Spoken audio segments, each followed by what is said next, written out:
El día de hoy vamos a comenzar con las áreas clínicas. Vamos a hablar hoy de medicina interna.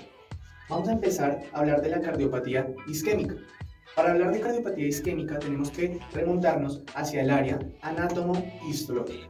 Quiere decir que debemos comprender muy bien la estructura anatómica e histológica para poder llegar a un correcto diagnóstico y a un correcto tratamiento. Cuando hablamos de las regiones anatómicas del corazón, tenemos entendido que hay una región derecha y hay una región izquierda.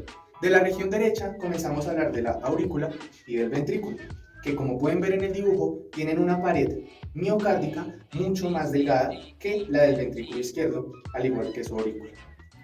Cuando hablamos ya de arterias y venas, tenemos que comprender que las arterias vienen siendo las que salen directamente de los ventrículos. Del ventrículo derecho, la arteria pulmonar, y del ventrículo izquierdo, la aorta. Cuando hablamos de venas, ellas van a llegar a los atrios, ¿cierto? Al atrio derecho vendría llegando la cava superior y la cava inferior y llegan todas las venas directas del corazón, es decir, el seno coronario.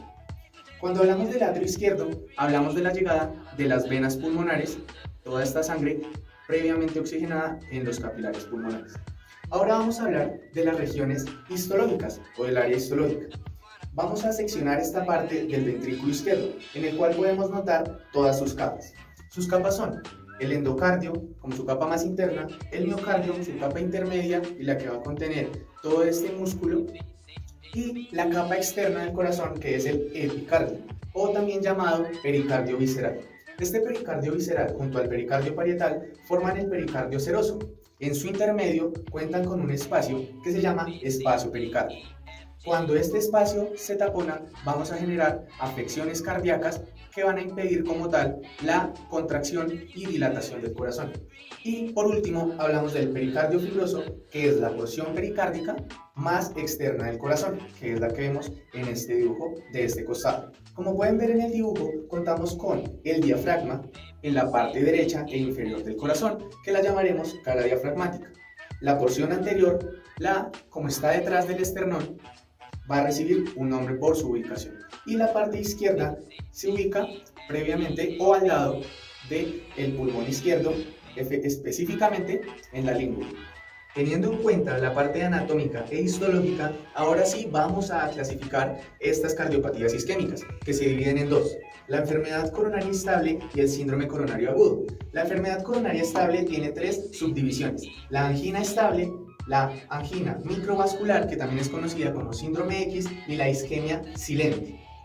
Cuando hablamos de síndrome coronario agudo, hablamos de infarto agudo de miocardio sin elevación del ST, infarto agudo de miocardio con elevación del ST, ya sea persistente o no persistente, la angina de Prinzmetal y la angina inestable. Se van a preguntar, ¿cómo hago para diferenciar a todas si su característica inicial es la angina? Pues hablemos de la angina. Para caracterizar o para dar el diagnóstico de una angina, tengo que tener en cuenta estos tres criterios. Dolor retroesternal, que inicia por esfuerzo, que puede ser ejercicio o estrés. Se alivia con reposo o nitratos. Esto se va a llamar angina típica, que es la que va a contener la mayoría de estos diagnósticos que están acá. Pero ¿qué pasa?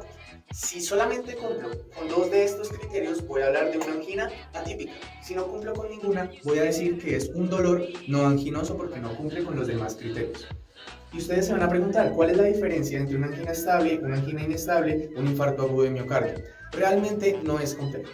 Cuando hablamos de una angina estable, hablamos de estas tres características por 5 a 10 minutos, que se presenten por más de un mes.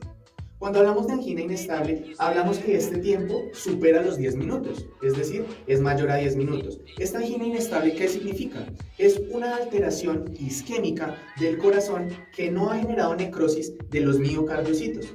Esta se divide en tres: de recién comienzo. Estas de recién comienzo tienen menos de 32 meses, ya dijimos, superan los 10 minutos, ¿cierto? Para hablar de progresiva, ya hablamos de que en los últimos 3 meses de presentar las anginas, estas anginas van progresando, es decir, ahora son mayores de 10 minutos, pero ahora van progresando y dentro de la clasificación de las anginas van aumentando su nivel.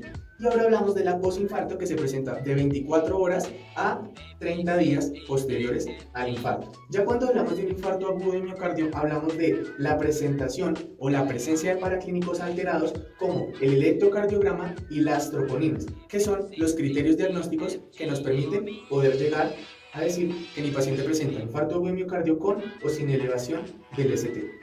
Teniendo en cuenta lo anterior, ahora sí vamos a preguntarnos: ¿qué hago con mi paciente cuando presenta angina? ¿Cómo hago para llegar a estos diagnósticos? ¿Cómo determino cuál es su etiología? Lo primero que tengo que hacer es categorizar al paciente. ¿Cómo lo hago?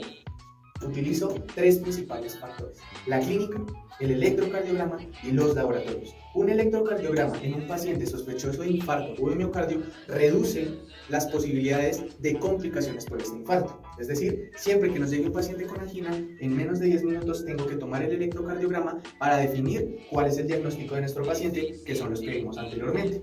Ahora, vamos a buscar ese diagnóstico. ¿Cómo lo hacemos? Ya dijimos, si es angina estable, este dolor o esta característica de dolor retroesternal que inicia con esfuerzo o estrés y que cede con nitritos o con el reposo, se da de 5 a 10 minutos. Si yo hablo de angina inestable, esta debe ser mayor a 10 minutos.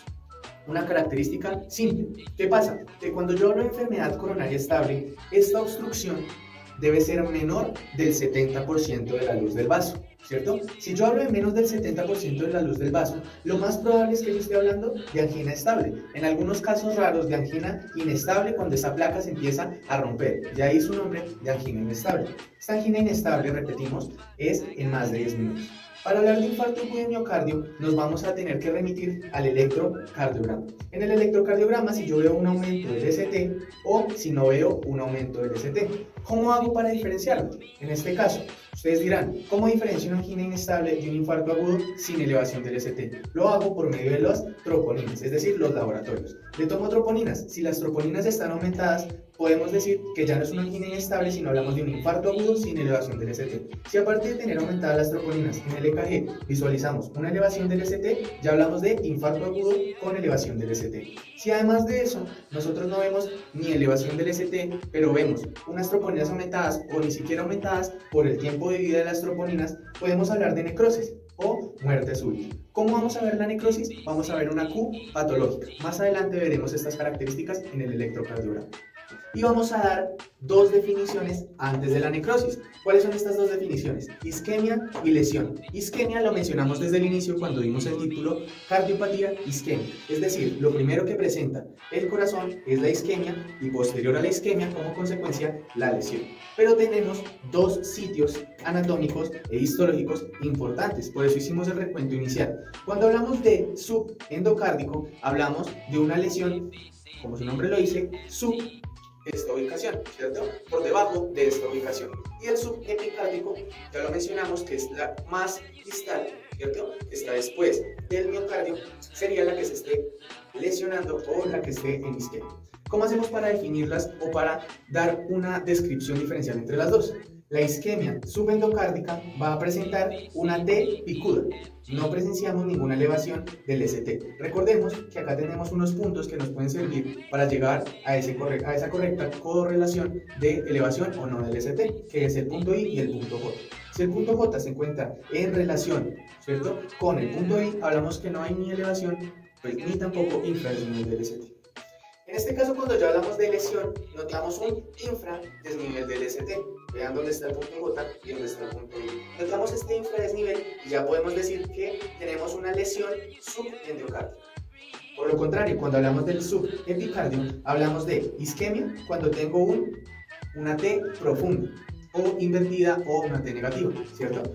¿Y qué es lo que vamos a ver en la lesión? Que hay un supradesnivel del ST, contrario a lo que vemos en la subendocárdica. ¿Listo? Esto nos puede servir como mnemotecnia, esta imagen, para llegar a esos diagnósticos diferenciales. Ahora, cuando hablamos de necrosis, como les venía mencionando, hablamos de Q patológicas. ¿Cuándo hablo de una Q patológica? Cuando yo veo una Q profusa sin el resto del complejo, o cuando veo una Q que supera un tercio el valor de la R. Ahora nos vamos a preguntar, dónde está la lesión o el daño. Eso lo veremos en el siguiente video. Ahora, continuando con todos los criterios diagnósticos que vimos anteriormente, nos remitimos a la etiología. ¿Qué es lo que puede llegar a causar cada uno de estos diagnósticos o que me puede generar la angina? El principal y el más importante, el que más se presenta, es la ateroesclerosis. Es decir, los pacientes con obesidad, hipertrigliceridemia, síndrome metabólico tienen un gran riesgo de presentar cardiopatía isquémica. Posteriormente vienen las trombosis. Para hablar de trombosis podemos remitirnos también a la ateroesclerosis alterada. Cuando hablamos de una angina inestable, podemos decir que la ruptura y el daño de la capa íntima del vaso pueden generar una agregación plaquetaria que puede llegar a ocasionar una obstrucción que me ocasione los síntomas de la angina. La número 3 es el espasmo coronario, que como ustedes vieron dentro de las enfermedades coronarias estables, hablábamos del síndrome X, ¿cierto? Y hablábamos de la angina de Prince-Metal. Cuando hablamos de angina de Prince-Metal, tenemos que tener en cuenta que su principal causa es el espasmo coronario. ¿Por qué se me puede dar un espasmo coronario? Estrés o el consumo de drogas, como por ejemplo la cocaína. La número 4 es la disfunción microvascular, y dentro de las otras más importantes encontramos lo que encontramos, los émbolos, por ejemplo, posterior a una cirugía de miembro inferior, las arteritis, las malformaciones de las arterias coronarias, los traumas y la reducción del aporte de oxígeno. ¿Qué puede generar reducción del aporte de oxígeno al corazón? ¿Cierto? En este caso hablamos específicamente del corazón. La estenosis aórtica, ¿cierto? La miocardiopatía hipertrófica, la intoxicación por monóxido de carbono, el hipertiroidismo descompensado y la anemia.